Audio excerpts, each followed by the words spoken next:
Hi everyone, welcome to my channel. Today I'm going to talk about object-oriented programming. Object-oriented programming is a programming paradigm based on the concepts of objects. Objects have fields to store data and methods to run functions. Object-oriented programming is a way to solve problems by use objects or create relationships between objects. For example, let's take an iPhone as an object.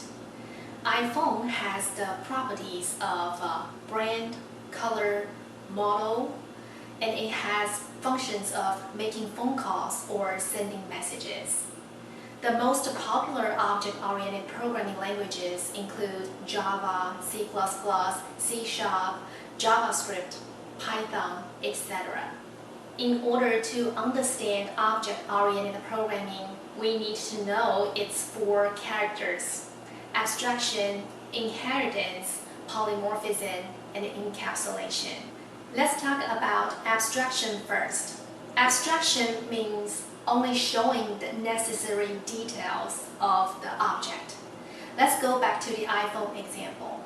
When a user taps the button for sending a message, they don't really want to know how does the phone send a message. They just want to know whether the message has been sent. So the idea of abstraction is about only to show the necessary parts of the objects. Now let's look at an example here. I have a smartphone object which has two methods: send messages will print sending messages, and make phone calls method which will print calling. In the main method, we are going to invoke these two methods, and let's see what are we going to get here. So we are getting sending messages and calling, which are coming from these two methods respectively. So the idea of abstraction is when we have a phone, when we push the send button, it's kind of like sending messages. And when we are making the phone call, we are print calling. We don't really want to know what is the underlying mechanism here. We only want to know what the phone are able to do these two methods, which is sending messages and making phone calls. The next character of object-oriented programming is inheritance. Inheritance is a very powerful feature, very useful when you are creating a new class based on an existing one and adding new features into it. The newly created class can be called child class, extended class, or subclass. The existing class can be called parent class, superclass, or base class. Now let's look at an example. Class smartphone, which has a send messages method. It prints sending messages. We have an iPhone class, which is a child class, extends from the parent class smartphone. In this main method, we are going to invoke the send messages method from iPhone. Let's see what we are going to get.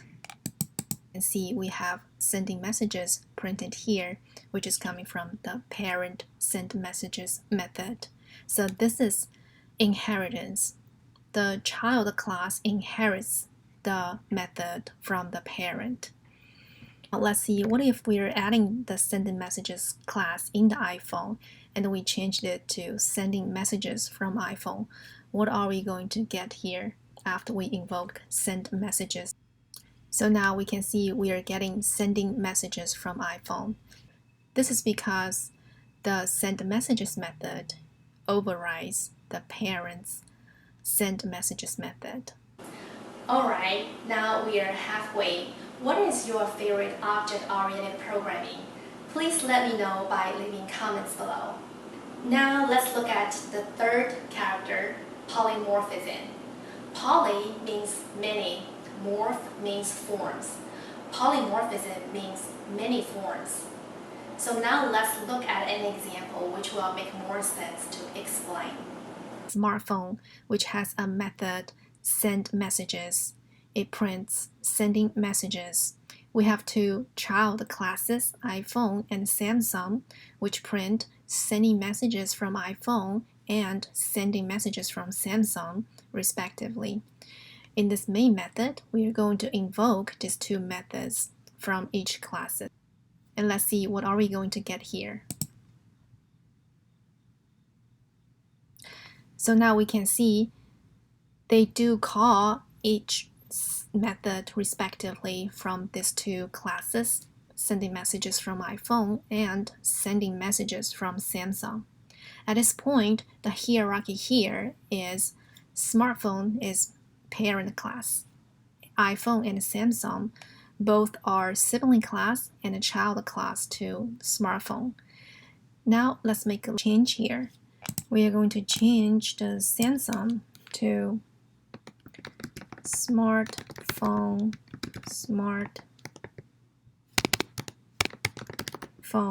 and we are going to point it to iPhone and change the class to smartphone.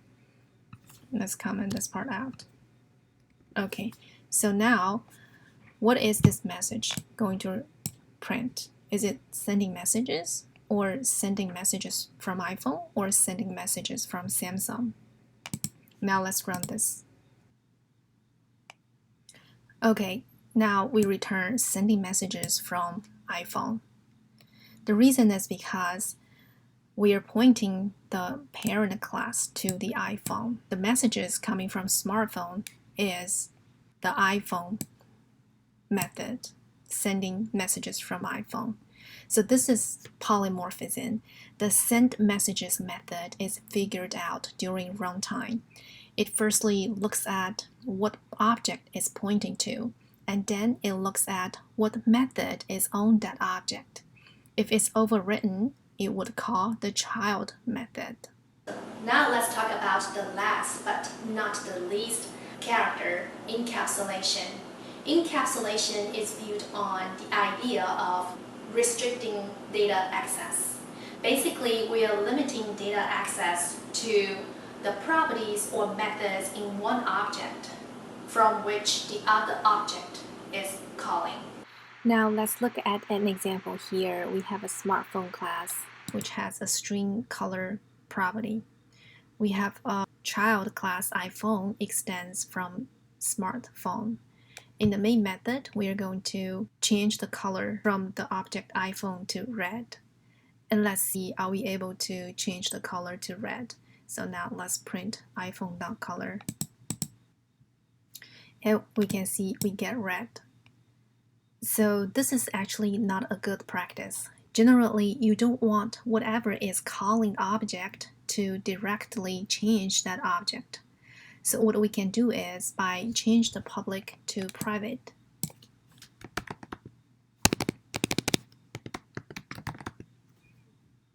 And then we are going to add getter and setter methods here.